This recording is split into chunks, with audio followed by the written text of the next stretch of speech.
acquiring more and more knowledge and responding from that knowledge, thought, action. And so our brain is full of occupation. What if I told you that many of the thoughts you experience might not come from your conscious mind, but from deeper? What if the voice in your head, the one you've spent your entire life listening to, is not your own creation, but something far more mysterious? Thoughts are wind. This isn't a question meant to unsettle you, though it might at first. It's meant to open a doorway, one that leads to a deeper understanding of yourself and the unseen forces shaping your life. You might believe that your thoughts are the purest expressions of who you are, but ancient wisdom suggests something entirely different. Take, for example, the idea shared by sages from Eastern traditions. Thoughts are like the wind, passing through you but never truly belonging to you. In meditation practices, the mind is often compared to the sky, vast and untouched, while thoughts are likened to clouds drifting across its surface. You don't create the clouds, you only watch them come and go. The moment you grasp this truth, a profound realization dawns. You are not your thoughts, you are the awareness behind them. This idea isn't just an abstract metaphor. The great mystic Ramana Maharshi once taught that the source of thought lies not within the individual, but in a collective energy, an infinite reservoir of consciousness. He called it the self, a force that exists beyond words, labels, or identity. According to Maharshi, our everyday thinking is simply a fragment of this greater energy, a reflection of its vastness in our limited minds. But if you've never truly thought anything, then what is the purpose of this ceaseless mental chatter? Why does it arise, and how does it shape your life? The question then is not whether you create your thoughts, but how you respond to them. Do you feed the thoughts that lead to love, peace, and growth? Or do you nourish the ones that drag you into fear, anxiety, and despair? In the modern world, this battle plays out in subtle ways. Consider how easily your thoughts are influenced by what you consume. A single headline can fill your mind with panic, while a moment of kindness from a stranger can inspire hope.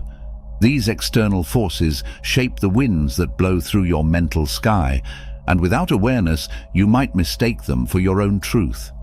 The Buddha taught that suffering arises not from the presence of negative thoughts, but from attachment to them. When you believe a thought is yours, you cling to it, letting it define your reality. But when you see it for what it is, temporary, external, and fleeting, you free yourself from its hold. This freedom is not just philosophical, it is transformational. Imagine living a life where you are no longer at the mercy of every passing thought. As you sit with this idea, notice the thoughts that arise. Are they questioning, doubting, or resisting? Are they peaceful, curious, or open? Whatever they are, let them drift like leaves on a stream. Know that they are not you, and they are not yours. They are simply passing through, part of the infinite dance of life. In the stillness that follows, you might hear something deeper, a voice that doesn't speak in words, but in the language of being. This is the essence that the mystics have pointed to for centuries, the source of all thought yet untouched by thought itself. It is here, in this quiet space, that you begin to understand what it truly means to live. This subtle realization is profound. While it seems like we are in control of our thoughts, orchestrating them like a conductor with a symphony, the reality is far different. Thoughts arise spontaneously, unbidden. They flow like a river without a clear source. If you were truly the master of your thoughts, wouldn't you simply stop overthinking whenever you wanted? Wouldn't you silence the incessant chatter of anxiety, fear, or self-doubt with ease? Yet, this doesn't happen. The mind continues, like a wind that blows without asking permission. Identifying with your thoughts. The reason these thoughts hold so much power over us is not because they are inherently significant, but because we identify with them. We claim them as ours, believing that we are the ones thinking of them. This identification creates a sense of ownership, and with ownership comes attachment. When you think, "I am anxious" or "I am failing," you are binding yourself to these fleeting mental states as if they define you. But what if they don't? What if these thoughts are simply passing clouds in the sky of your awareness, and you are the vast, unchanging space beneath them? This misunderstanding of thought is where many people struggle in meditation. They approach it as a task to accomplish, believing they need to clear the mind or stop thinking. But meditation isn't about doing, it's about being. It's about sitting with whatever arises, including the storm of thoughts, without resistance or judgment. Thoughts may come and go, but you remain, steady as the sky, observing it all without becoming entangled. The mind, for all its brilliance, is a tool. Like any tool, it serves a purpose when used correctly. You pick it up when you need it for a specific task, and then set it down when the task is complete. But for most of us, the mind has taken over. Instead of being a servant, it has become a master. Its repetitive, often negative patterns drain our energy, leaving us exhausted and trapped in cycles of worry, regret, and anticipation. This compulsive thinking is addictive. It offers a false sense of control and fleeting pleasure, a momentary distraction from discomfort. But like all addictions, it ultimately leads to pain. The mind whispers, "Just one more thought, one more worry, and you'll figure it all out." And so we chase, caught in an endless loop, never realizing that the relief we seek can only be found by stepping off the hamster wheel altogether. The dangers of an idle mind. The saying, "an idle mind is the devil's workshop," often evokes images of laziness breeding mischief. But have you ever paused to consider what it truly means? More importantly, what if the idle mind doesn't refer to the absence of action, but rather to the aimless wandering of thoughts, unchecked and unquestioned? This kind of mental idleness is far more dangerous than any external temptation. Yet, here's the irony. Even when our minds feel active, when thoughts race and multiply, we are often idling in place, trapped in loops of worry, judgment, and self-criticism. But here's where the twist comes in. You have never thought anything. Not really. The flood of thoughts you experience may not always stem from deep personal insights or creativity. Many people experience thoughts that seem to arise spontaneously, often beyond conscious control. They don't belong to you, they don't define you. Yet, like moths to a flame, we are drawn to them, believing that they hold the answers, or worse, that they are us. An idle mind, then, is not a quiet or empty one. It's a mind that clings to thoughts without questioning their origin or purpose. It's a mind that has forgotten its true nature and surrendered itself to the devil of identification. And who is this devil? Not some external force, but the ego itself. The false sense of self that thrives on separation, fear, and judgment. Consider this. When the mind is left to wander unchecked, it doesn't rest in peace or clarity. Instead, it stirs up chaos. Like a car idling in neutral, it burns fuel without moving forward. The devil's workshop isn't some mystical realm. It's the mental patterns that replay endlessly: self-doubt, resentment, and fear of the future. These patterns are the tools with which the mind builds walls around your true essence, keeping you trapped in an illusion of limitation. What if, instead of fighting this devil, you simply stopped giving it a workshop? To do this, you must first see thoughts for what they are: fleeting, insubstantial, and not truly yours. Ancient spiritual teachings often describe the mind as a mirror, reflecting everything it perceives but creating nothing of its own. The Tao Te Ching says, "The mind of the sage is like a mirror. It reflects everything but clings to nothing." In other words, thoughts come and go, but you are the awareness in which they appear, not the mirror smudged with their residue. When you begin to disidentify from your thoughts, the so-called workshop collapses. The tools of anxiety and overthinking lose their power because you no longer pick them up. You stop spinning imaginary stories about what could go wrong, or how the past could have been different. In their place arises a deeper stillness, a recognition of the space between thoughts, the real you. But what about those moments when the mind feels overwhelming, when the devil seems to be running the show? These are opportunities, not curses. Even the most relentless thought patterns lose their grip when you turn the light of awareness on them. Imagine the devil not as a threat, but as a shadow cast by your own forgetting. Shadows dissolve not through force, but by the presence of light. Here's the liberating truth. You don't need to fight your thoughts or silence them by sheer willpower. You only need to stop identifying with them. When you realize that thoughts are happening but no one is thinking them, you free yourself from the illusion of control. The idle mind ceases to be a workshop for chaos and becomes a gateway to presence, a vessel for creativity and peace. The great spiritual teacher Ramana Maharshi often said that the mind's true nature is silence. Noise arises only when we forget this. An idle mind is not the problem. The problem is the mistaken belief that the noise within it is who we are. When you stop fueling this belief, the devil finds no home to dwell in. So the next time your mind feels idle, whether it's spiraling in worry or simply stuck in a loop, pause and observe. Ask yourself, who is thinking these thoughts? Where do they come from? And where do they go when I stop feeding them with attention? You'll find that they fade into nothingness, leaving behind the vast open space of your true self. In this space, the devil's workshop doesn't just crumble, it transforms. The same mind that once harbored chaos becomes a temple of clarity. It no longer traps you in illusion, but serves as a tool for your highest potential. An idle mind, when freed from identification, becomes the fertile ground where awareness blooms. It no longer belongs to the devil, but to the divine essence of who you are. As explained, the root of this compulsion is the ego, a false self constructed from past experiences and future projections. The ego is not a villain, but a survival mechanism, an identity cobbled together to navigate the world.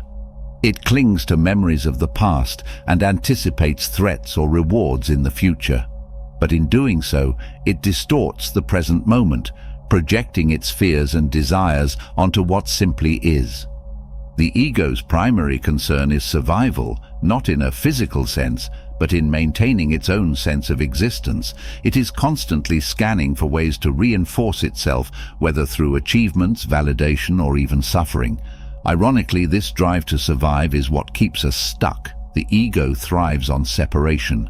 I versus you, good versus bad, success versus failure. But this division is an illusion, a mirage created by the mind. The ego is a master of disguise. It pretends to be you by clinging to your memories, desires, and fears. It says, I am the thinker, I am the doer. Without me, you are nothing. But this is the greatest trick it plays. The ego is not an entity, it's a construct, a collection of thoughts about thoughts, a hollow echo claiming substance where none exists. It might be possible that the sense of self, the ego, does not fully control or originate the thoughts you experience.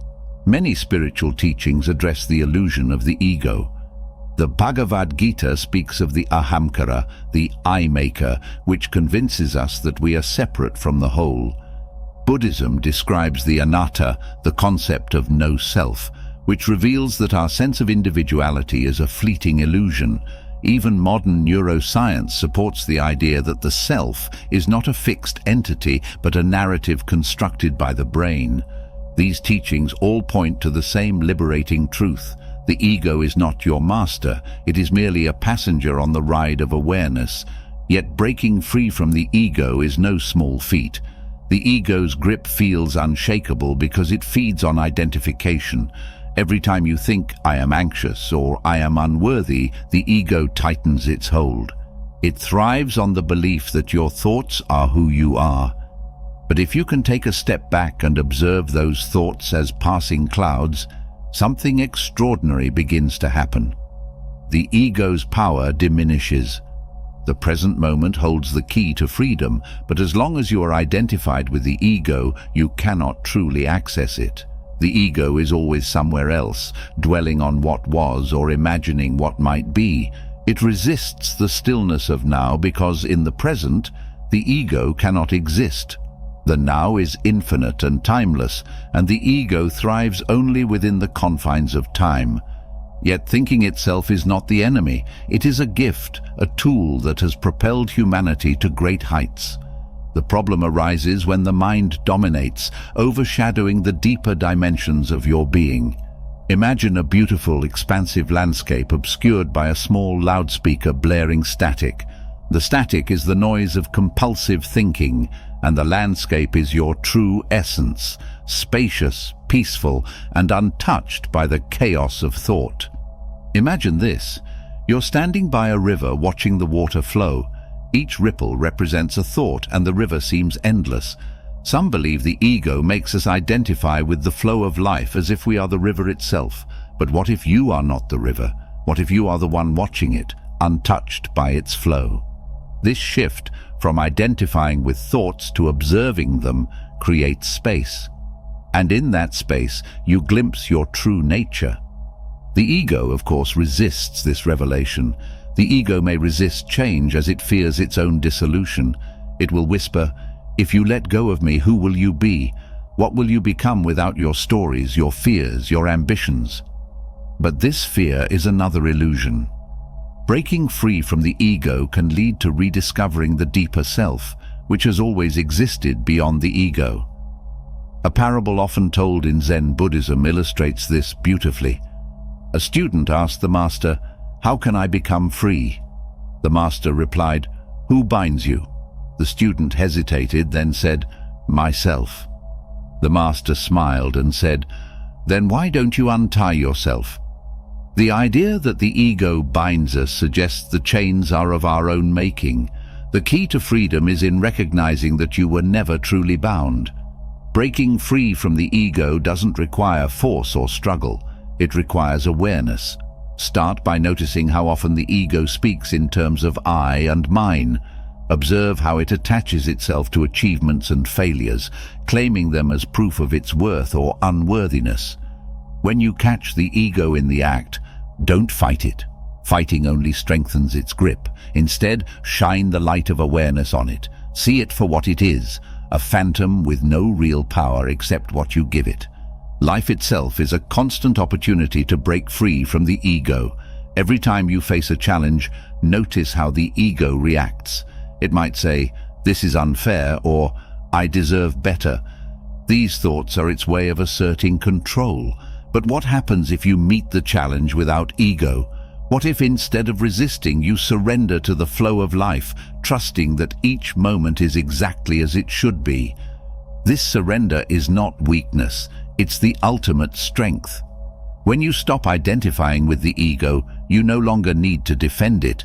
You no longer need to prove yourself or protect a fragile sense of identity. You become free to simply be open, present, and unshakable. To rediscover this essence, you don't need to fight the mind or silence it forcefully. Instead, you need to shift your attention.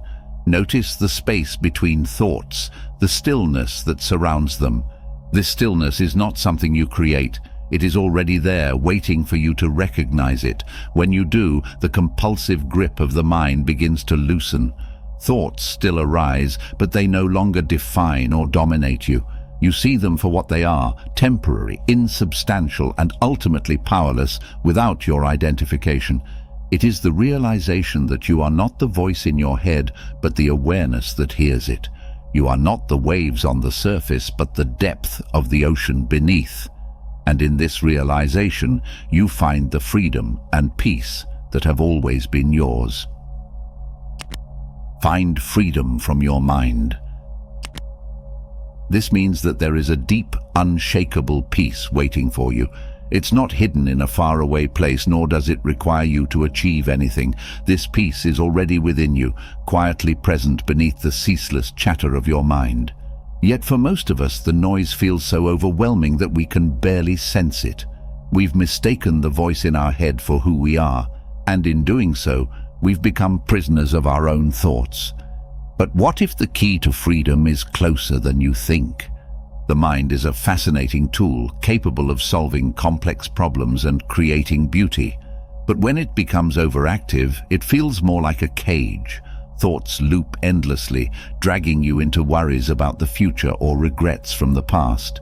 You feel like a hamster on a wheel, running but going nowhere. This is the trap of identifying with the mind, of believing that every thought must be entertained and every emotion must be acted upon. The first step to finding freedom from the mind is recognizing that its chatter is not personal. Those repetitive worries, those fearful doubts, they are not you. They are patterns, habits formed over time, like grooves worn into a path by years of walking the same way. When you step back and simply observe, you'll see that thoughts are just movements in your awareness, no different from the wind rustling the trees. This is the essence of mindfulness, a practice rooted in countless traditions, from Zen Buddhism to Stoicism. It's the art of being fully present, not lost in thought, but grounded in the here and now. When you practice mindfulness, you don't have to fight your thoughts or push them away. Instead, you watch them with curiosity, as if they were clouds passing across a vast sky. Some clouds are dark and heavy, others are light and fleeting, but none of them define the sky itself. The great mystic Rumi once wrote, "Try not to resist the changes that come your way. Instead, let life live through you, and do not worry that your life is turning upside down. How do you know that the side you are used to is better than the one to come?" His words remind us that clinging to the mind's stories and judgments only deepens our suffering. True freedom lies in surrendering to what is, allowing life to unfold without the need to control it. This doesn't mean giving up or becoming passive. In fact, it's quite the opposite. When you're no longer entangled in the mind's dramas, you become more present, more alive. You begin to notice the simple joys that were always there but hidden behind your thoughts. The warmth of the sun on your skin, the sound of a bird singing, the steady rhythm of your breath. These moments of presence are where freedom begins.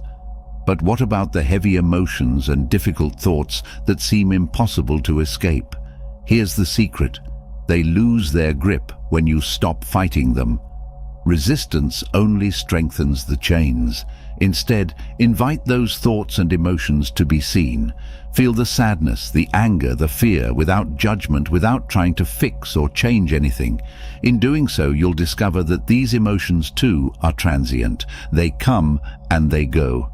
The poet Hafiz wrote, "Fear is the cheapest room in the house. I would like to see you living in better conditions." To find freedom from your mind is to move out of the cramped, dark room of fear and into the spacious, light-filled house of presence. The mind can be a tool, but it doesn't have to dominate us. Freedom is not something to be earned, but something that can be realized within. It's not found in more thinking, but in less. Beneath the noise of the mind lies a stillness that has been with you all along. That stillness is your true self, waiting patiently for you to come home. Rediscover the essence of thinking. The essence of thinking is pure awareness. Before thoughts take shape, there is an infinite field of stillness and a vast potential for creativity and insight.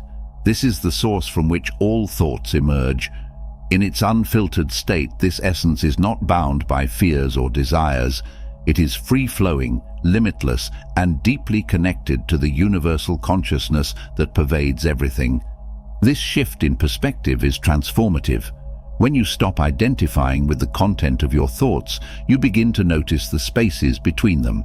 These gaps, however brief, hold the key to rediscovering the essence of thinking.